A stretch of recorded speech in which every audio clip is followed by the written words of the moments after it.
So today is Jasmine's birthday, and I used to read the kids stories, like bedtime stories, every night before bed, and and I'm also kind of doing kind of working on a Phat Stanley project for somebody. So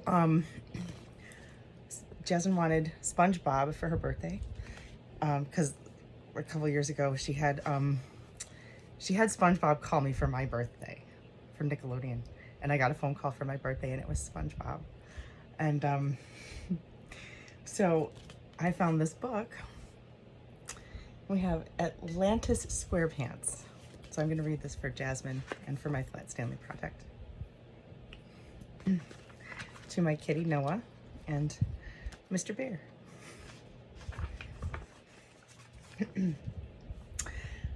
It was a perfect day for blowing bubbles. SpongeBob blew a bubble large and floaty enough to carry him and Patrick high above Bikini Bottom. "This bubble will break all records," said SpongeBob, but he didn't realize how far they had gone until much later. The two began to pound on the bubble. "We're never going to get out of here," they cried. See the pictures? Oh, see the pictures. The bubble finally coasted down and into a cave, coming to rest against something sharp. It burst, and Patrick and SpongeBob fell to the ground. "What happened?" asked Patrick.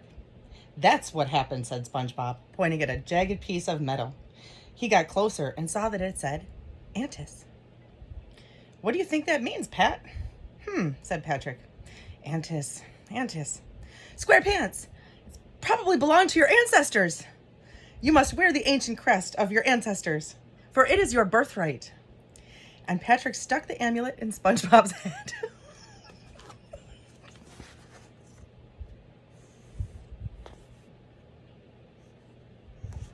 You see the pictures? SpongeBob and Patrick decided to take it to Bikini Bottom Museum, where they bumped into Squidward.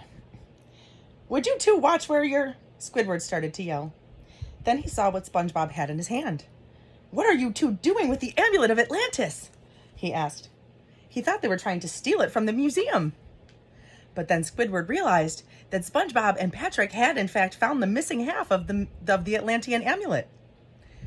"What's an Atlantean omelet?" asked SpongeBob. "Amulet!" yelled Squidward. "Not omelet. It's the key to untold riches." At that moment, Mr. Krabs showed up. Did someone say untold riches?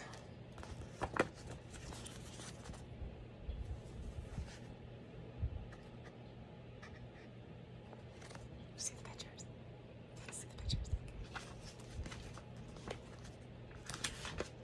Squidward told them about the lost city of Atlantis. For reasons unknown, the great city disappeared one day, and no ruins were ever found. All the inventions you take for granted were given to us by the Atlanteans. As Squidward spoke, SpongeBob found himself staring at a bubble shown on a mural. He pointed it out to Patrick. "That's the oldest living bubble," said Squidward. "It lives in Atlantis." "It's the most beautiful bubble I've ever seen," said Patrick. Just then, Sandy showed up. "What's all the hubbub, boys?" she asked. "These two chowder brains found the missing half of the amulet of Atlantis," said Squidward. "Well, let's hitch them two doggies up," said Sandy. The group watched as Squidward carefully placed the two pieces together, and they glowed.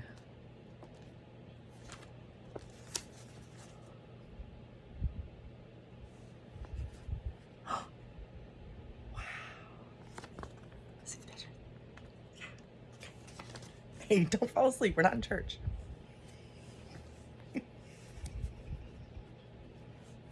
Shh.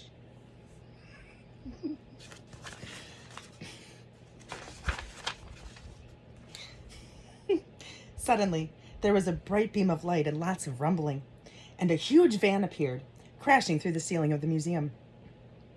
The amulet began to spin. It rose up and landed in a slot on the front of the van. The doors opened up. "Welcome aboard the sea ship Atlantis," a computerized voice said. Oh, I have to sound like a computer. Whoops. "This is a nonstop trip, so please take a seat, relax, and we will be on our way."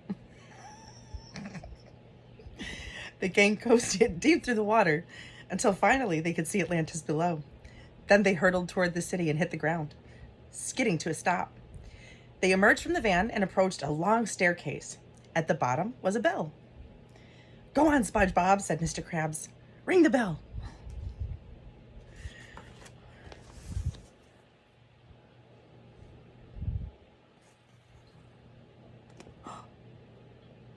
Almost feels like the Wonka Vader, the red button.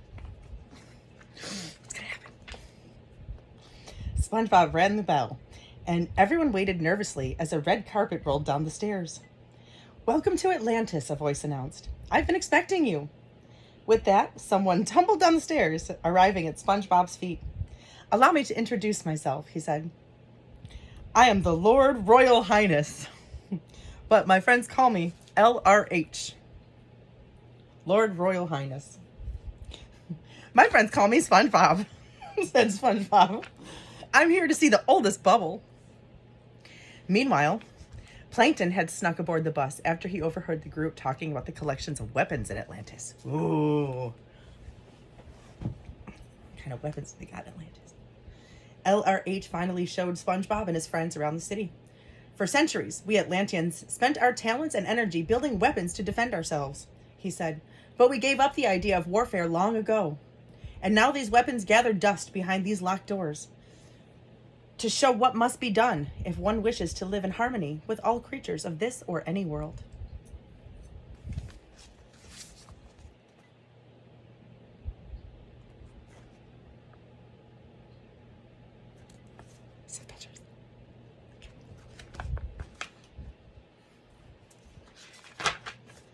Next, they came upon a room filled with treasure. Ooh. "Long ago, we decided to focus on gathering knowledge instead of wealth," said LRH.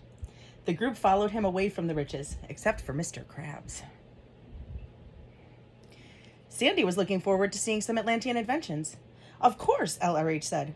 "I give you the Atlantean Hall of Science." "Hopping acorns," says Sandy when she saw the room filled with machines. One machine even took objects and turned them into ice cream. Ooh, there's my gelato. Sandy decided to stay behind in the Hall of Science. See, there's Mr. Krabs. There's all the treasure. Ooh, treasure. Ooh. But there's the machine that turns things into ice cream. That's a tough choice. At the Hall of Arts, Squidward couldn't believe his eyes. "The creativity, the artistry," he cried out. "Looks like I'll be here inspiring these Atlantean art markers with my beauty, these art makers, with my beauty. You guys go on ahead." "Excuse me, sir," SpongeBob said to LRH. "Can we see the bubble now?" "Of course you can," said LRH. "But first, please remember the bubble is more than 1,000,000 years old." SpongeBob and Patrick ran toward the bubble, which was held within a large glass ball. "So ancient, so floaty." "It's so fluffy," said SpongeBob admiringly. "It's the most beautiful, wrinkled up, dusty old bubble I've ever seen." "Like a delicate air raisin," said Patrick. I haven't actually read this book yet. I just found it today. I don't know how long it's been here. "Like a delicate air raisin," said Patrick. LRH had to get ready for dinner. "I'm going to leave you two friendly strangers alone with our most beloved, ancient, and fragile Atlantean relic," he said as he walked away.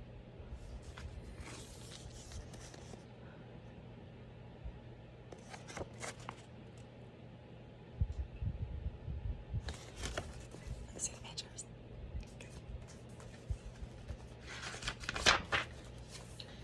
In their excitement, SpongeBob and Patrick pushed against the glass ball and set it loose. They struggled under its weight, finally setting it straight, and the bubble had not burst. "That was a close one, buddy," said SpongeBob. "We should go before something else happens." "Let's get a picture for our scrapbooks before we leave," said Patrick. "Great idea, Pat," said SpongeBob agreed. But it turned out to be anything but a great idea when the flash from the camera made the bubble burst.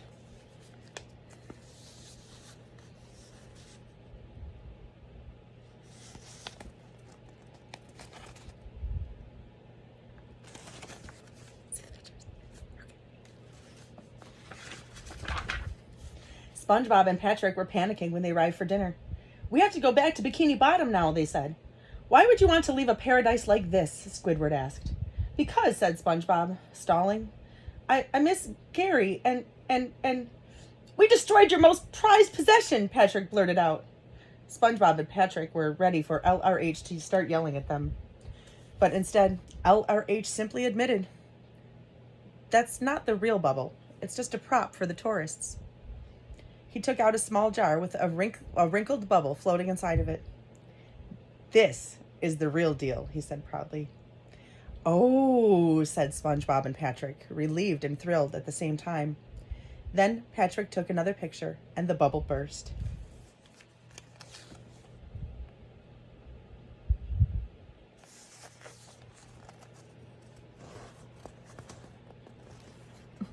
See the pictures. Okay. This time, LRH was furious.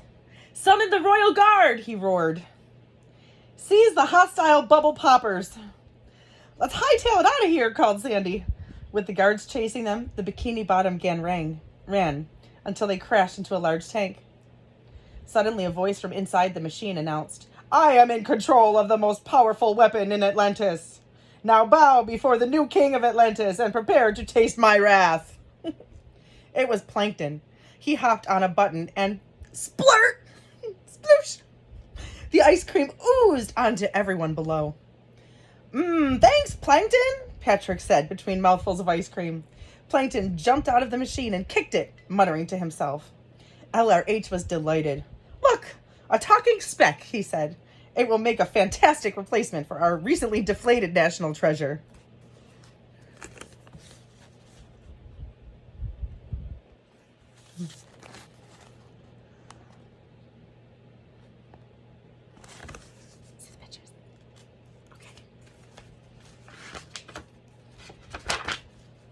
As Plankton ranted and raved in a jar, LRH said goodbye to the visitors from Bikini Bottom.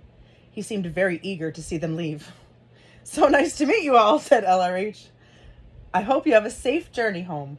Do come back anytime."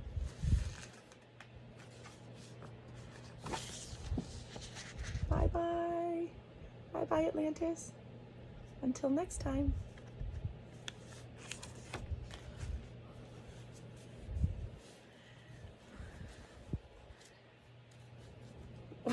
Wave bye-bye, Mr. Flat Stanley Bear. Oh, you're not really flat. It was nice to meet you.